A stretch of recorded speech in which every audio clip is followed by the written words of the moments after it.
Hi, I'm Neve from Neve Elizabeth Tutoring, and I'm here to take you through an example essay for GCSE literature. Um, the advantage of looking at an example essay is that you've got an idea of what you're aiming for. So I'd encourage you, if you've got older siblings or friends with older siblings who've done well in their GCSE literature, to ask them for some essays that they wrote that got a good mark, because then you can also read their essays and see what you're aiming at. Um, so this is a question, I think, from the Eduqas examining board, but very similar to what you'd find on an Edexcel paper or an AQA paper or even a CIE paper. Um, and certainly any question um, that is like centered around the word how he's important, how he's presented, how the writer does this, it's kind of all the same kind of essay writing.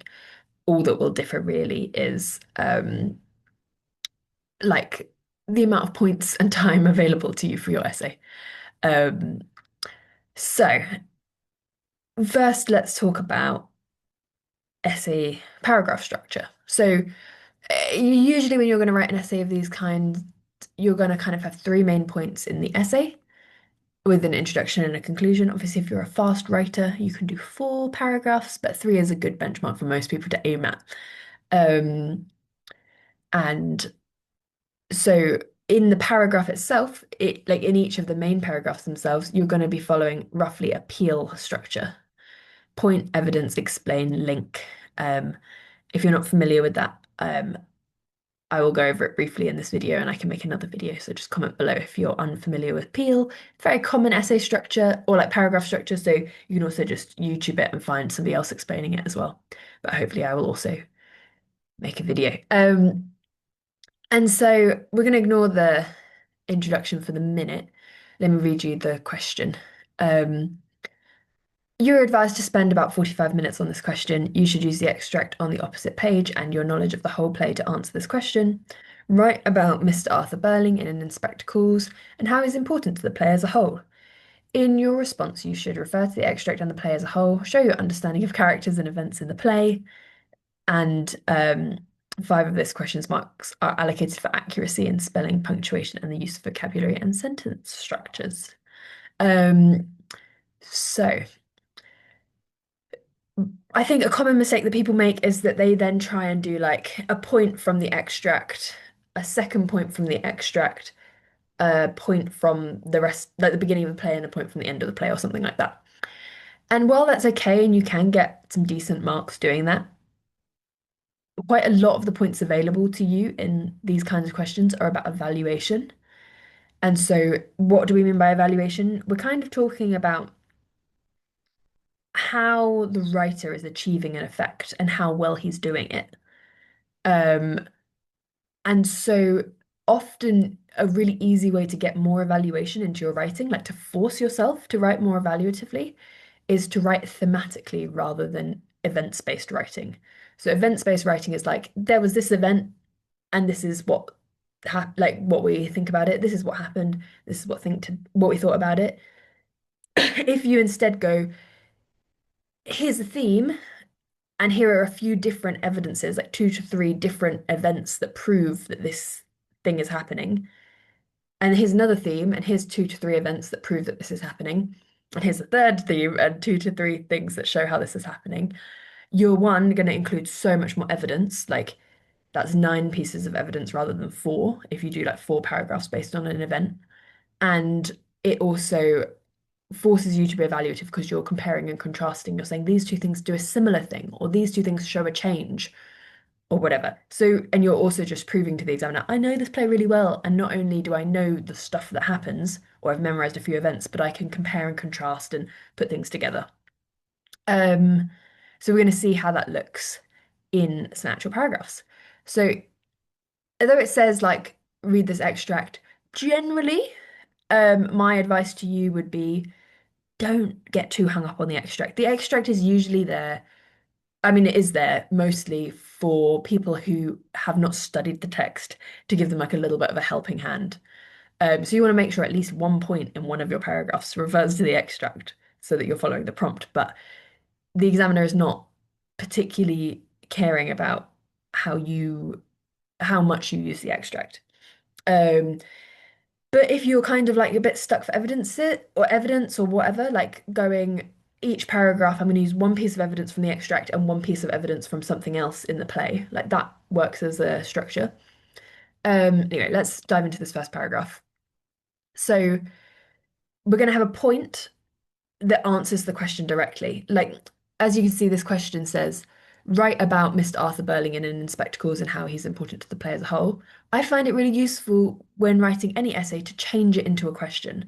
So if the key word in this question is how, which they always are in a literature paper, we're going to say, how does Priestley show Mr. Arthur Burling to be important in an Inspector Calls? Or how how is Arthur Burling important to the play as a whole? Something like that, something that's an actual question that you can answer. And so then if we take that question, let me write that down. Um, ooh, where is my space to write? There you go. Question. Yeah, let's go with that one. How is Arthur Burling important to the play as a whole? And really, underlying every literature question is this question. Like, let me write the secret question. Like, really, what the examiner is asking you in every single literature question is, how does the author use thing X, whatever the question's about, to communicate his message? That is what they are always asking you. So in this case, it'd be, how does Priestley use Arthur Burling to communicate his message? What is Priestley's message? Priestley's message in Spectacles could be lots of different things, but included in that would be that people should take social responsibility, so they should care for people around them, that the upper class should be more caring and considerate of the lower class, and that young people are more open to new ideas and to social responsibility in general than older people. All of these would be examples of things that are Priestley's message. Priestley's message can be things that he thinks, things that he wants to persuade the reader of, or actions that he wants the reader to take. And so, if you haven't spent time looking at all your texts and thinking about what is the message that, or what are the messages that this writer is trying to communicate to his readers, that would be a really good thing to do. Because every single question on a literature paper is, how um, does the author use this thing, this person, this theme to communicate his message? Okay, so your point sentence at the beginning of every main body paragraph, the three paragraphs in the middle, so not your introduction or your conclusion, every paragraph is going to start with an answer to that question. How does the author use this thing to communicate his message? Or how is Arthur Burling important to the play as a whole? Arthur Burling is important for exploring the theme of class.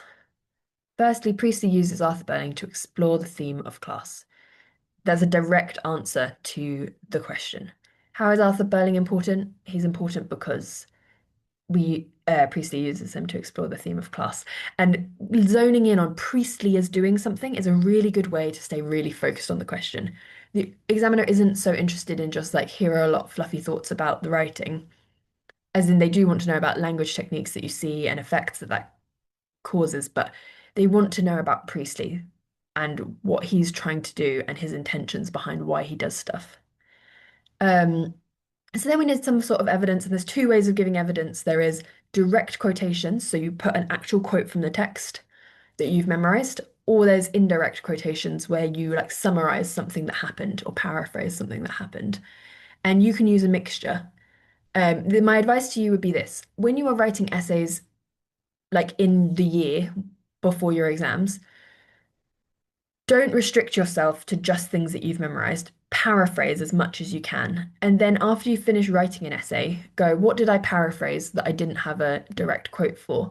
And then use that to inform you of what quotes you should memorize. Because if you find yourself always making the same points from a paraphrased piece of evidence, then go learn a quote because it's like super useful for you to have that quote. There's no point in memorizing a whole load of quotes that you never find useful.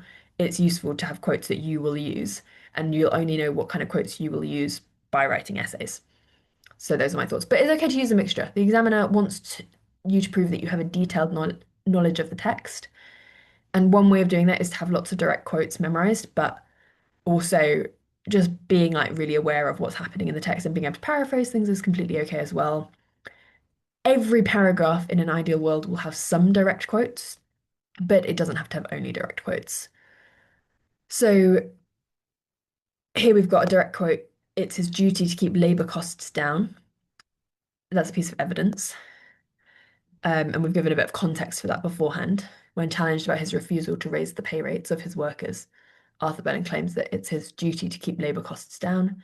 And this shows, so then we go straight into evaluation. You've got point, evidence, evaluation. And shows that his priorities lie in making profit and possibly even to keep profits high for his class as a whole. He claims that, and then we've got another piece of evidence, right? So we've got point, and then we've got evidence and evaluation. Then we're going to go back to evidence and evaluation, and we're going to repeat that a few times, evidence, evaluation, and possibly end with a slight, like a deeper evaluation to tie it all together. And you want minimum two. So we're not really making a peel paragraph, we're making like a peel paragraph. We want at least four E's. Evidence, explain, evidence, explain. But you can repeat that as much as you want. Okay. Like time permitting. And shows that okay, he claims that one must come down sharply on these people. Another piece of evidence.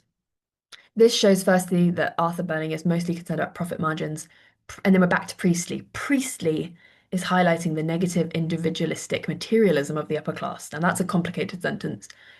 Individualistic and materialism are good words to have a confident understanding of. Um, Individualism is like the idea that I'm concerned about my life and no one else's. It's the opposite to social responsibility. And materialism is the idea that money and what you own is the important thing about you. Those are simplified definitions. Go research them. There's a lot more to be said. And then I've said secondly, um, we're just adding more evaluation for the same evidence. You need more, your gut feeling on how much evaluation you need per quote that you put in is like it will be much higher than your gut feeling is. Um, if you can get it into your mind, like I'm going to try and say two things about this quote, that will really help you to get to the level of evaluation that you need to get highest marks. Like the reason people don't get high marks in essay writing is firstly because they haven't learned good flexible essay structure, and secondly because they aren't evaluative enough. Your ability to memorize quotes isn't the thing that's holding you back in most cases. Most cases it's that you aren't evaluating deeply enough. And so I'm going to try and use more than one quote per paragraph, and I'm going to try and say more than one thing per quote. So here we've got secondly, the distance created by the word these shows that Berlin considers the working class to be distinctly different from himself and contributes to the way he dehumanizes the lower class throughout the play. So if you can, saying like one evaluative thing about like what this tells us about this character in general, and then one thing about the language itself is a good way to try and find two things to say. Um, so here we've got like these people, we're saying something specifically about the word these and how it creates distance. There's a complicated linguistic word for that, but I think you can just explain it.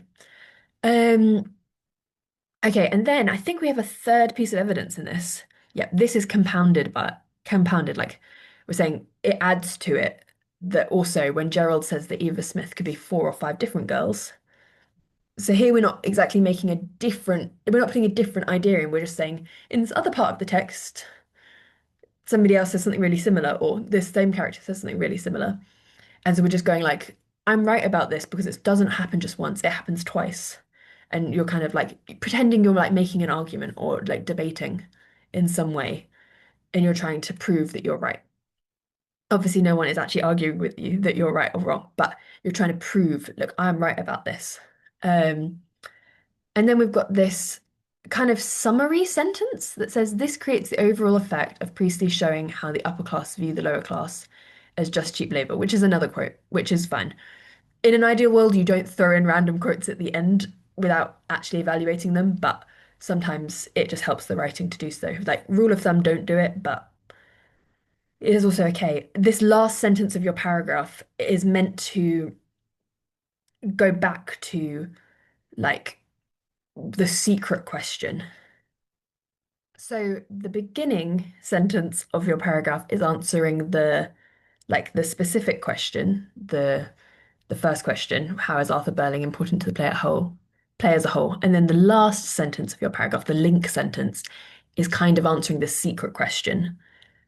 If you want to think about it like that. People always say like link back to the question. This is true. That is what it's doing, but sometimes that feels like you're just repeating yourself. So if you think about it as the first sentence is answering why is Arthur Burling important to the play as a whole, and the last sentence is answering how is Priestley using Arthur Burling to communicate his message. That's a good way of doing it. So this creates the overall effect of Priestley showing how the upper class viewed the lower class as just cheap labour, with Arthur Burling as an important means of building this effect and communicating Priestley's dissatisfaction with the upper class attitude. So there's kind of two things going on here, right? Like this sentence in the first half um, is kind of saying all the evidence I've just given you goes together because it all kind of does this. And then the second part of the sentence does like properly the link sentence. Um, this is what Priestley is trying to do. So let's see how this happens in paragraph 2. So we've got the same thing, a point sentence that answers the initial question, why is Arthur Burling important? Priestley uses Arthur Burling as a way to illustrate key generational differences in society. Brilliant. So you can see again, we're using a theme, not an event. We're like a category of events, right? Like we're not saying Priestley uses Arthur Burling to say this specifically to Sheila, no, or to this specifically to Eric. And we're not saying in the start of the play, Arthur Burling says this. No, no, no. We're saying category 1, he says a bunch of stuff about class. Category number 2, he says a bunch of stuff about young people, or like he interacts with young people in a specific kind of way. And then we've got category 3, he says some stuff about social responsibility. So we're grouping it around themes. We're going like this is a category of evidence, and then we're going to give the specific evidence. So then we've got for example is a great way to introduce a paragraph. Maybe you're the kind of person who's like, I just don't know how to start. You're going to basically write the same sentence every time. Like if you don't find the writing side of things very easy and you don't find it to be a creative outlet, like first paragraph, firstly, second paragraph, secondly, third paragraph, thirdly, and every time. Priestley uses Arthur Burling as a way to, and then just whatever the category is.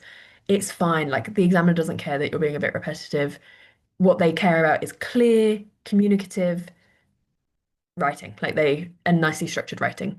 It doesn't need to be creative. This isn't your English language GCSE where you've got to write creatively. You can write in a boring way. Okay. For example, Mr. Belling claims, I can't accept any responsibility. So we've got a direct quote, great, and states that a man has to mind his own business and look after himself. That's great. Then we've also said this is echoed by Mrs. Burling when she also refuses to take any blame. You can see here that like I haven't given a direct quote for Mrs. Burling. That's because the question is not about Mrs. Burling, but this is helpful to kind of go like Arthur Burling is somebody from the older generation and it fits with all the other older generation stuff. But I'm kind of like putting a magnifying glass on Arthur Burling by giving him direct quotes, whereas just like summarizing something about Mrs. Burling. Because this is a way that you can kind of like link stuff in that's kind of like next to the question or like is a tangent from the question, but show that you know that it's not as important as the main thing you're talking about. Um, and then this is in stark contrast to Sheila and Eric, who take ownership of their faults. And then I put two direct quotes there. Um, and so why am I mentioning Sheila and Eric? Well, because they represent the younger class, and we're saying like Arthur Burling is one way that Priestley is showing that the generations are different, and that's why Arthur Burling is important. Um, and then we've got the thing of like we're members of one body. But obviously I'm not going into like the specific quotes as much here because I'm not trying to talk about the the social responsibility itself at this point. I'm going to talk about that next. I'm just talking about the fact that they're different. And this is where it's really helpful to be able to talk about like lots of different parts of the text at the same time because you can compare and contrast. And so the examiner can see like, oh, they understand the whole text and they're able to kind of see how the different parts relate to each other. Um, and so then I've said Arthur Belling is the epitome of rejecting it. Um, so that's kind of like the overall evaluation. You can see that this paragraph is a lot shorter, and that's okay to have one shorter paragraph. Um, you don't want to waffle too much. So if you've not got a lot to say, just say what you have to say. Like, don't try and like make it look the same. Just say what you have to say about each point. That's completely fine. So this is like the evaluation. The evaluation is a lot lower on this. I'm trying to achieve the evaluation in this paragraph by contrasting different quotes together, which is harder to pull off, but is also okay. But then yeah, like just saying like going back to like summing up like why do these things show what I'm trying to say? Well, Arthur Burling is important because he represents like rejecting the ideology. And then we're going to use a point sentence, no, a link sentence, um, to answer the secret question. This generational difference in response to in response is social commentary. Social commentary is when like a fictional story is trying to say something about society, showing that Priestley saw the younger generation as more open to interclass community and dialogue. So, great. We're talking about Priestley's message. Okay, and then we see this one more time. The point sentence is answering the first question. Arthur Burling is important because Priestley uses him to persuade his audience to adopt the ideology of social responsibility. And then we've got like a bit of summary here. Priestley presents Arthur Belling as an unsympathetic character and contrasts him with the more likable and open characters of Eric and Sheila in order to persuade his audience to accept his ideology of social responsibility. So this is a little bit paraphrasing, a little bit of evaluation first. This is what I'm saying about like flexible essay structure. So it's not that you have to write these sentences in this order, but kind of going like if you've got Peel in your head and you've practiced Peel, you will be like able to notice if you haven't hit all of the elements, but it's okay if you start. It's helpful for the point sentence to go first because it forces you to write nicely. Um, Often when people jump in with the evidence, their paragraph gets a bit muddled. So it's good to start with the point if you can, and that's something that like really takes a little bit of practice. But like if you've been writing starting with the evidence, making yourself write a point sentence first, like Priestley uses Arthur Burling to, and then a category. Making yourself put that first will improve your writing, like I just promise you it will.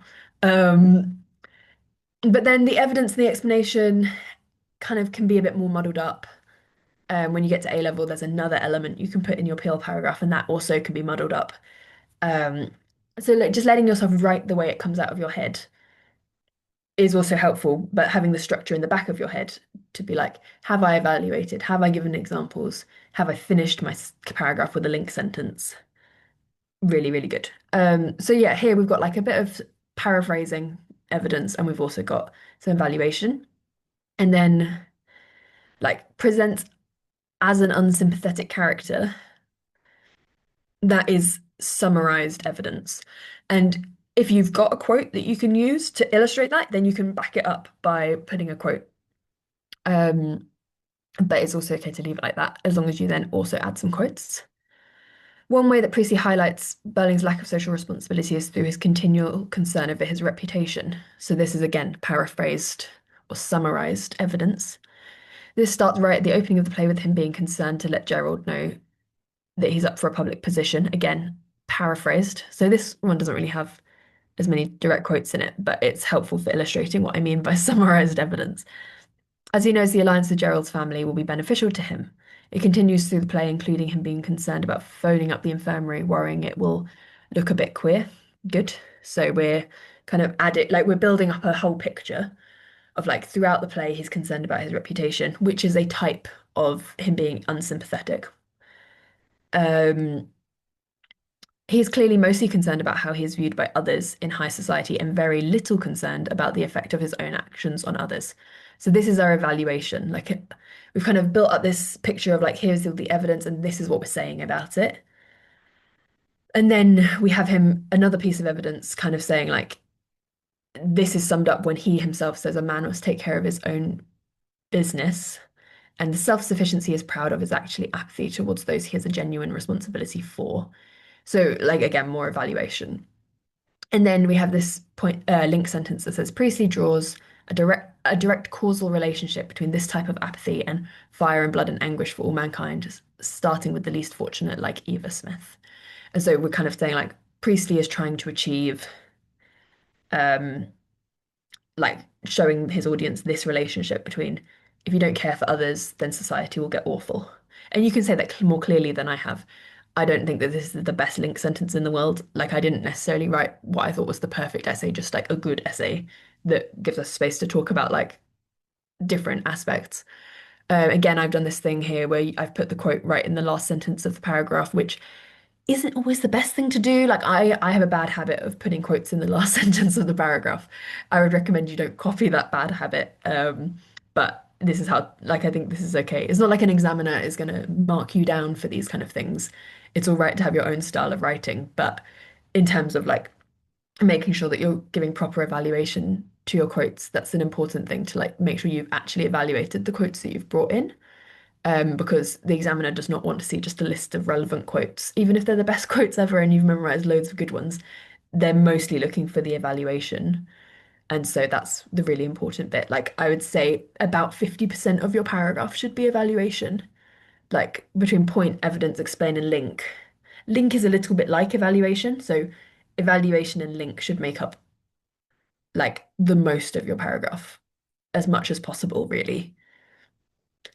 Okay, let me just say a quick note about introductions and conclusions. So, introductions, okay, actually, let's start with conclusions. Conclusions really are just you saying, like, it's basically your answer to the secret question, right? So, to conclude, Priestley uses Arthur Burling to make a strong argument for the upper class taking more social responsibility and adjusting their attitude. He also uses this character to comment on the generational and class differences in society, especially in relation to people's ability to embrace the ideology of social responsibility. It can be one sentence, it can be two sentences, it does not need to be more than that. You're just doing two things with your conclusion. One, you're just listing your 3 points so that the examiner is reminded of what you said and you're answering the secret question. What is Priestley trying to achieve here? You don't need to take more than two sentences with that. Your introduction, again, it doesn't have to be like anything particularly big or dramatic. Um, if they have introduced a theme, so if they were like, how does Priestley present the theme of social responsibility? You might want to define what social responsibility is in the introduction. Like introductions are a space for definitions. Um, And so that's like, if you're doing another essay subject, that's also something to think about. Like if you are writing an introduction, you can define a key term that's useful. But in general, introductions should, like if you're stuck, like if you're good at writing introductions, just write whatever you want, like just introduce the essay if you've got an instinct for it. But if you don't have an instinct for it, these are my 4 things I think you should include. You should include the topic, so like the wider category of thing we're talking about. Um, the question that you think that it's helpful for you to rephrase the question so that you know what you're writing about, but also so the examiner knows, like from the start, they know that you've understood what is being asked of you. Your opinion and your reasons. Like this is a general structure for all essay writing everywhere. The way it looks in literature would be something like, so here, oh, I'll show you what I've done in the thing actually. Arthur Burling is one of the main characters in Priestley's and Insepctor Calls. So what is the topic? Like key characters in an Insepctor Calls. This is good. And then he is an important character in the play as he's used by Priestley to explore his major themes of class, generational differences, and social responsibility.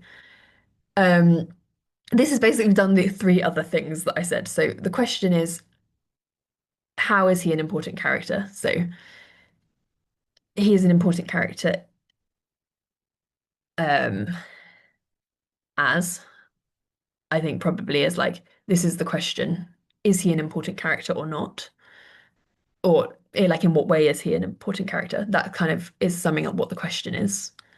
And then you've got um as he is used by Priestley to explore his major themes is kind of your opinion. Like you're saying this is why overall he's important because he's used to explore the major themes. And then class, generational differences, and social responsibility are your reasons or your 3 points basically. In some other essays, it's a bit clearer how these things just sit together. In literature essays, it's a little bit harder, but you can write it out exactly how I said. Like, um, Arthur Burling is one of the main characters of an Inspector Calls. That's the topic, like kind of roughly like where it fits in the grand scheme of things. Um, this essay is about in what ways he's important to the play as a whole. I think he's important because Precy uses him to explore major themes, for example, class, generational differences, and social responsibilities. Like that is also a really good introduction. Is less like academic sounding, but it achieves everything it needs to. Your introduction is your first moment to show the examiner, like, I know what the question is asking me, and have a sensible, I have a sensible idea of how to answer that, and I'm just giving you like, it's almost like the introduction is like a table of contents. It's like, I will tell you this just so that you're not surprised. Good academic writing in general doesn't leave any room for mystery. You tell the reader what you're going to do, and then you do it. So there you go. Hopefully that helps and that gives you a bit of a walkthrough. If this was helpful, let me know and I'll do another one on another topic. Um, but yeah, leave any questions below. Get in touch if you'd like to. And I hope you have a good day.